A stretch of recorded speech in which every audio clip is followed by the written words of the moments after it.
wonderful. You should give it a try. Get out of my way, I'm busy. Cindy didn't even apologize before running off, and I headed back to Miss Ritchie's office. There was a twitchy guy in the elevator with me. I hadn't even stepped out yet when he pressed the close button. The doors closed on my skirt. I was pulled back so suddenly I dropped my purse. Hey, stop the elevator! But it was already climbing up. Luckily, I managed to pull my skirt out before it was too late. Then I frantically picked up everything that had fallen out of my purse. My heart sank when I realized something was wrong. An envelope, gum, hairpins. Where's the jewelry? It dawned on me that Cindy and I must have mixed up our purses after she'd run into me. Miss Ritchie came up to me and sternly asked if I was done with my errand. Not yet. They were on a lunch break, but I, brought you some gum. Fresh breath is very important. I promised I would be back soon and ran outside. Then I called Cindy and told her about the mess we were in.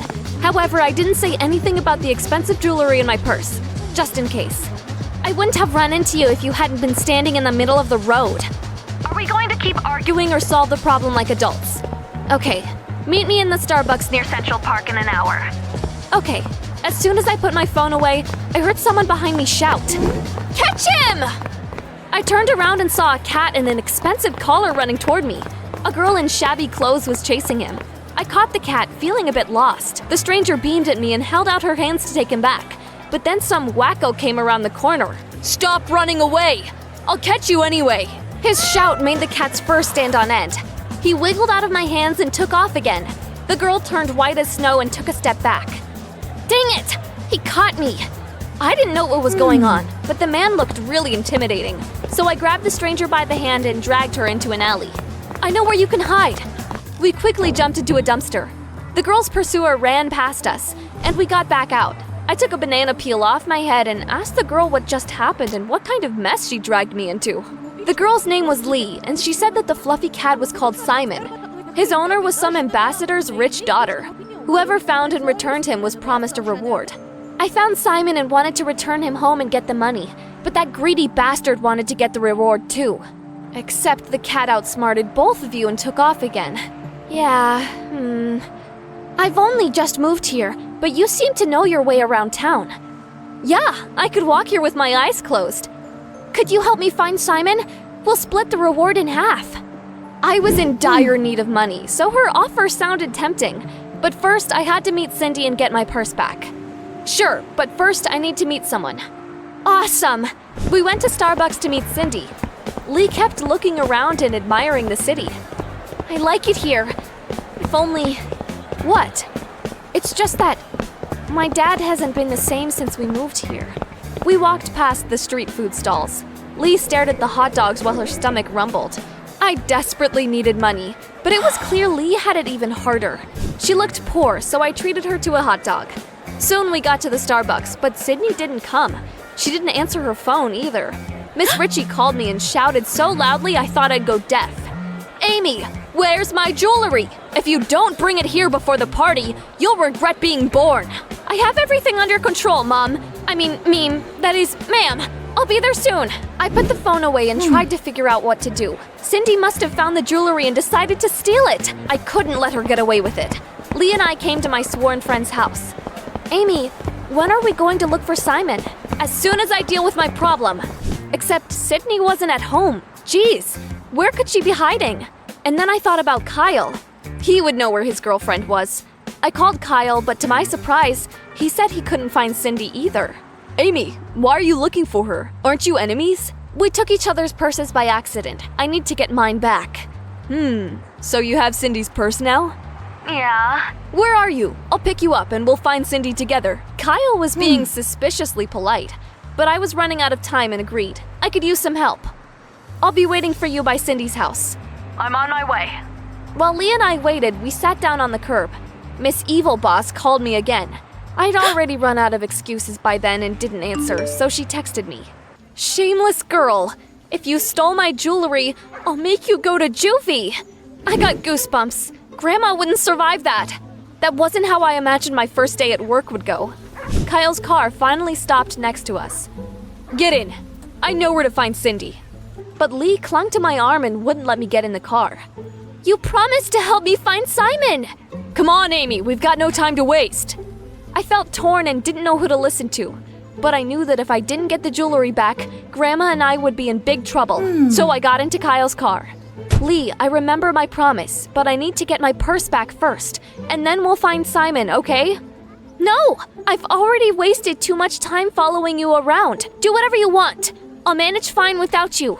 Lee ran off in search of the cat, and Kyle drove us to Cindy. My heart was pounding as I sat next to him. Years ago, Kyle hurt me, but deep down, I still cared about him. He smiled sheepishly like he read my mind. Amy, I'm sorry for what I did when we were kids.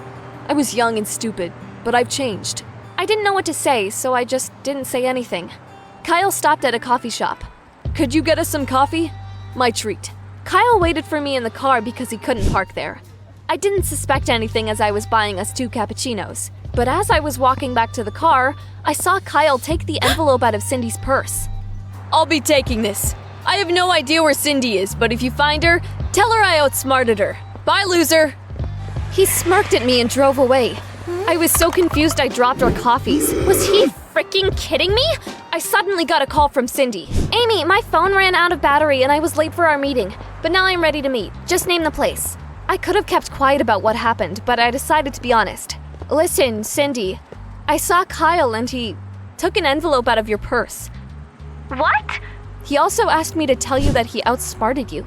What was he talking about?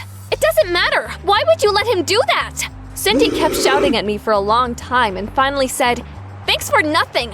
I'll throw your purse in a dumpster next to the mall. Good luck finding it." Was she serious? I ran to the mall, found the dumpster there, and jumped into it. But there was nothing inside.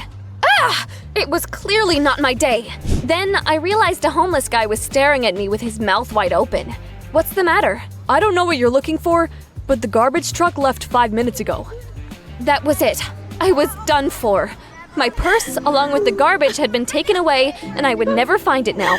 It became the last straw for me. I had to tell Miss Ritchie the truth and pray she would forgive me. I was trudging away, gutted, when I heard a familiar voice. Simon! Simon, kitty, kitty, kitty! I sighed warily and came up to Lee. I was already finished. At least I could help Lee find the cat. He was just here, but then he ran away again. Don't worry, we'll find Simon. We looked for Simon in the alleys, but he must have hidden really well because he was nowhere to be seen. Lee and I had lost all hope, but then luck finally smiled on us. Cindy was sitting on a bench calmly petting Simon, and next to her was my bag. Cindy, didn't you throw it away? I'm not that much of a monster. I just lost my temper. Sorry. Simon! I knew such a gorgeous cat would have an owner. We were laughing merrily when we suddenly heard an angry voice. Lee, there you are. Don't move. The guy Lee and I had seen earlier was running at us. I didn't really want to deal with him, so I grabbed the girl's hands and we started running too. OMG! What's going on? We ran through the park, but the angry guy was still catching up to us. And then I noticed a thicket of wild grapes. Follow me, I know where to hide. However, as soon as I stepped into the thicket, the ground disappeared from under my feet and I started falling. Lee and Cindy fell in right after me. I came to realize that the 3 of us were in a deep sewer well. Someone must have forgotten to close the hatch. We were lucky none of us got seriously hurt. How are we going to get back? We are going to need help. It's a long way up. Unfortunately, there was no signal there. We could only wait. I hope they find us soon. Cindy, what was in that envelope Kyle stole? She sighed heavily and told me the truth. Photos of that traitor with some other girls. Seriously? Yeah, I found out Kyle was cheating on me and took a few photos of him as evidence. I wanted to show the pictures to those other girls, but Kyle took away my phone and deleted them. I printed out some copies though, but now Kyle has taken them too. It makes me sick to think I used to have a crush on him. While Cindy and I were chatting, Lee was gently hugging the cat to her chest as he purred. I missed you, Simon. Wait a minute. You said his owner's an ambassador's daughter. Lee looked away and admitted she was the ambassador's daughter. After we moved, Dad was so busy with work he did not pay any attention to me. At first I was mad at him, but then I changed into these clothes, took Simon and ran away from home. I wanted Dad to worry about me. The guy chasing us was my bodyguard. I was lost for words. The girls' words made my blood boil. Because of them, my first day at work turned into a disaster. If I didn't get the jewelry to Miss Ritchie in half an hour, I would be in a world of trouble. I looked up again. It was too high. We couldn't get out. But then I saw some shadows above us.